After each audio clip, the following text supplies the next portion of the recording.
who will generally tell you where they are in their headspace and in their understanding by the questions they ask you. And those who are still just hovering above the floor in level 1 will ask you the same questions. Is there a God? Because they're trying to drag their old paradigm, that which they were used to, into the new paradigm, because they want rules, laws, and regulations, which their old paradigm was full of, you see. That they want a reaffirmation. And I always tell them, I ask them, why do you ask me that? Because it doesn't matter what I believe. Belief can only be a personal thing if it's based on experience. And it's more important that the questioner answers that question for themselves. And the big scary thing is, well, what if there isn't? Or what if it's not the old guy in the sky, the big father figure, who's going to watch over me? And that's why you just can't wake up everybody. A lot of people will fall apart completely if you would enter the truth with them. Not everyone can break out of their conditioning. In a sense, it's all they know. It's the only reality they've ever known, even though it was fake. It's all they know. And if they haven't started waking up for themselves, and at least asked a few pertinent questions, then is it your job to wake them up? Or is it your fear of everything that makes you need to have people around you understanding and knowing what you know? Is that a group mentality breaking out in yourself?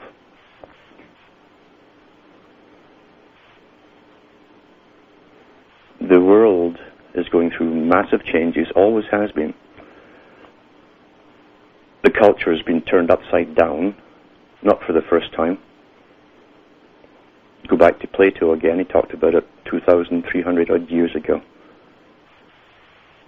And most folk float through the changes as though it were quite normal. Even though there's chaos within their own lives and all around them, they still think it's normal, because they can't think for themselves.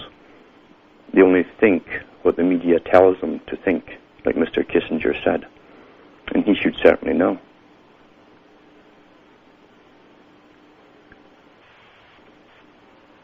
You can only get peace when you break through all of the old paradigm and don't fall for all the traps which are laid out for you to fall into, and always have been laid out for you to fall into when you're breaking free. Some people become hyper-neurotic because, you see, religion, on the one, apart from dominating your life and regulating it and making you obedient, religion was there to tell you, don't worry, they're there, it'll be all right in the end. And you'll, after this all terrible life, you'll live forever, and the bad guys will get punished. And that's the only thing that you can believe in, because everyone in every nation has seen the corrupt evildoers always benefiting in the system and their families. And so they gave you the hope or the reasoning that they get punished after death, you see. And you would take their word for it. That stopped you from doing anything about it in this life. You allowed the evil to flourish. Very clever technique. But once you take that away from someone, they're really floating then and grasping at everything. And because religion also told them, well, don't worry, you'll live forever. in a new body or whatever, or spirit or yada yada, depends on which group you belong to. And a lot of people fall into a hyperneurosis. They become hypochondriacal, terrified of dying in this life. And they go out there and they fall immediately into the health traps, the health foods and all the pills that you can stuff your face full of, and exotic things from faraway countries that are supposed to cure everything under the sun. And then they fall into the New Age traps, which, and the New Age and the health food industry go together. It's all part and parcel of the same new religion, you see, designed by the same boys who ran every other system. But they fall into this I can't die thing. I just don't want to die. I must keep living. And so if this grass here is better for me than the porridge oats I've been buying, then if I stuff my face full of this expensive grass from overseas or at the top of the Andes Mountains or somewhere, I'll live forever. And they become hypochondriacal and totally obsessed with health. And almost like religious fanatics with those around them who want to do the same as they do. And then they get into all the other New Age stuff that's out there, the feng shui, and energies are coming up, and oh my God, they're coming through the windows, and we deflect them all over the place, and all this bombardment by energies is going to finish them off unless they do all the right rituals, and they become bound, totally bound by ritualism, ritualistic thinking, and behavior. Again, this is intentional. It was created from the top. Nothing would exist in this system. Nothing. Especially, and nothing would definitely be promoted in this system unless it was authorized to be there.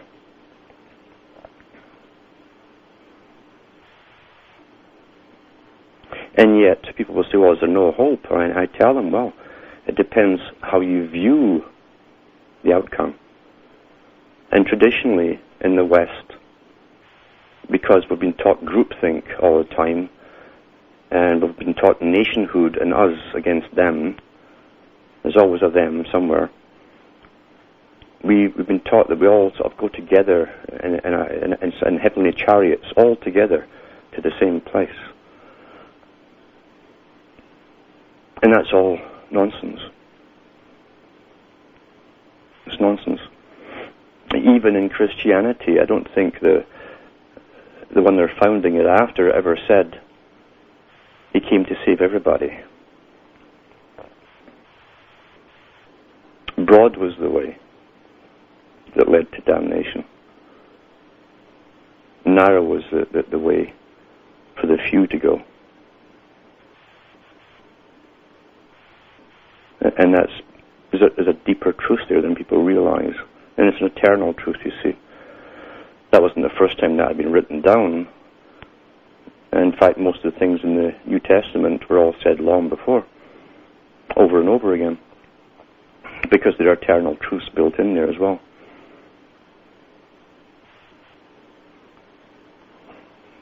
The journey that anyone is on is their own life experience, beginning to end. And it's not supposed to be a producer-consumer experience until you become what they now term, again, the dehumanizing term, geriatric. It's like calling a baby a fetus. It dehumanizes it. And that's intentional, by the way. But life is supposed to be a process of attainment, not by the world standards, which is diplomas and degrees and applauds, but personal achievement. And I tell people about hope. I say, well, if you have truly broken through against the thousands of years of perfected indoctrinations on every generation, and an even more intense indoctrination, say in the last 100-odd years, through universal education, which the Masons proudly will tell you in their own writings they were the ones to push to get the same standardized indoctrination. If you've broken through all of that and your religious indoctrination to give you terror at the thought even of thinking for yourself, if you've broken through all the conditioning, you're so apt to miss a vital thing. That in itself is a miracle. You see, that's the first miracle. That's truly a miracle. And people who have been a little bit awake for some years are so apt to forget that. But they never stop and analyze why they broke through. Why them and not someone else? And it's because somewhere within the individual is the ability to analyze themselves. Every trait of evil and kindness that you see in the world is also held within yourself. There are people in this world who are incapable of looking at themselves critically. They can rationalize and justify anything they do to save their ego. Those are the ones, the leg boys for the New World Order. Many of the names that you already know. And they can, and although it'll sound absurd to the listeners, rationalize death, destruction, and slaughter, and depopulation. So someone who's broken through has the ability to see all of those critical things within themselves, possibilities. And that's what it was meant by the microcosm.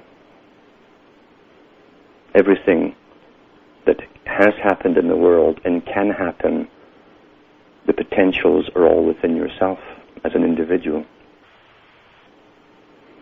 So people who have broken through have also had the ability not only to recognize that there was something intensely wrong with everything around them,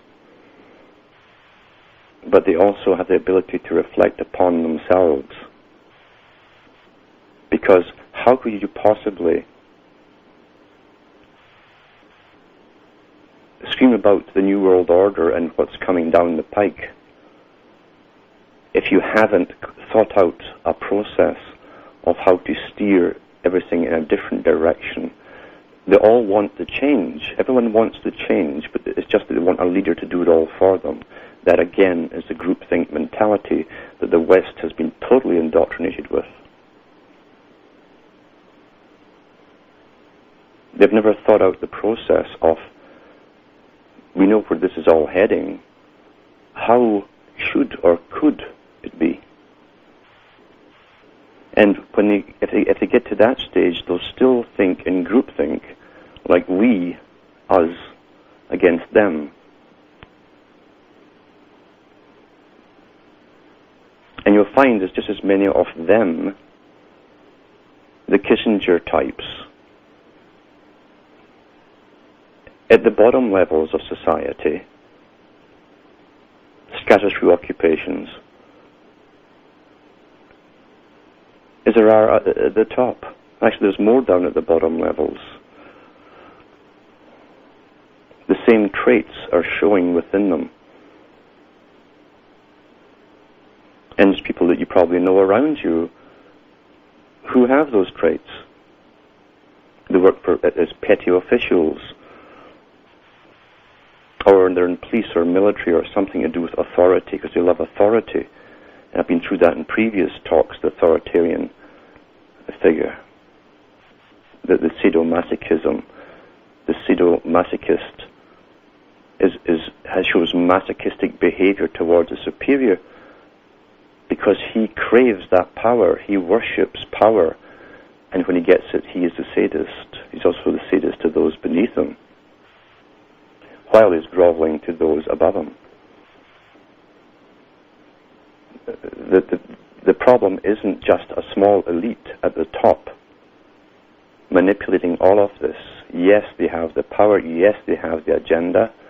Yes, they have the thousands of think tanks to deal with every possible outcome within society, but they completely depend upon the same personality types as themselves, existing all the way down all the strata, right down to the bottom levels as well.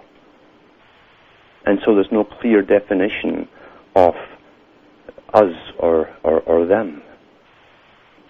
We're dealing with types of personalities here.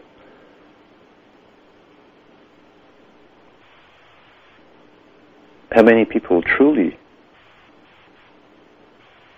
in a week, reflect on the chaos in the world, or the starvation that's happening in different parts of the world, or the people getting slaughtered in the Middle East now for the agenda,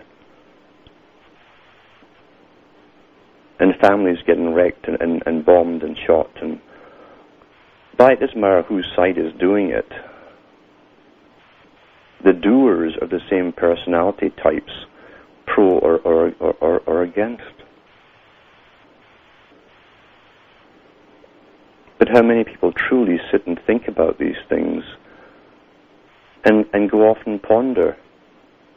Or the AIDS sweeping through Africa when we know it was a man-created disease to depopulate. How many people go off for a walk or sit in solitude and think about this?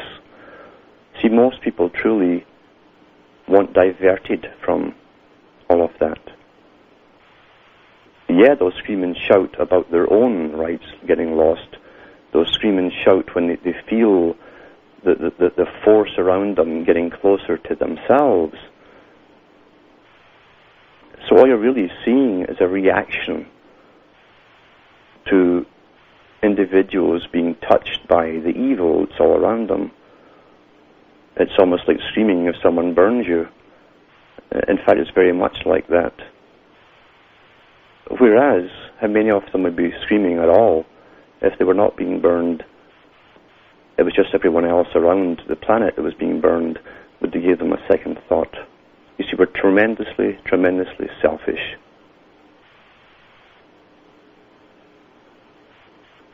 And people who are screaming out about the New World Order are just screaming because that which is familiar to them is being changed without them being considered or even participating in the decision-making.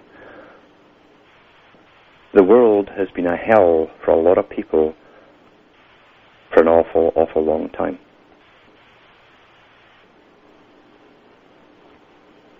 We love to think that we're all sane.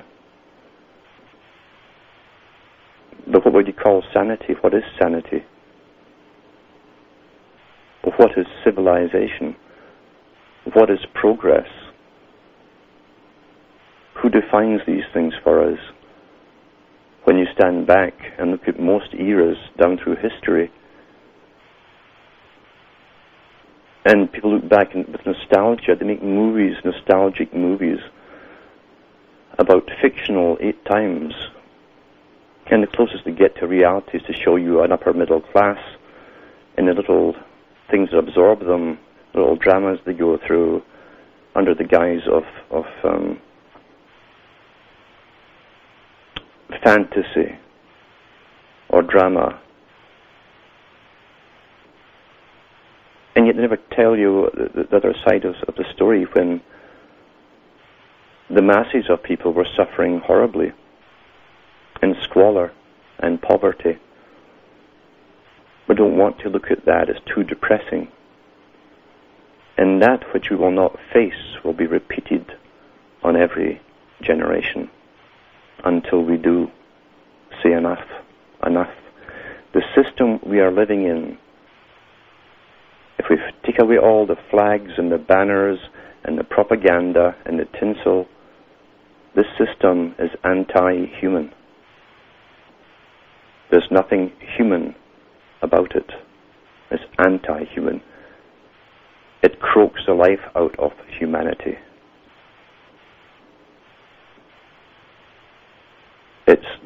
epitome of dog-eat-dog at all levels.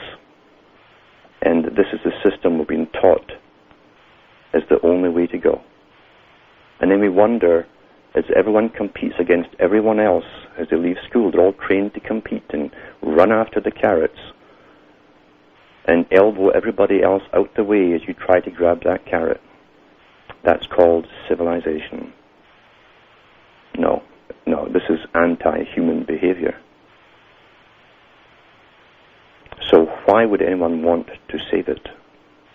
The system is corrupt, always was. In a monetary system, you can never get anything else but corruption. Well, that's all for me for now. May your God go with you.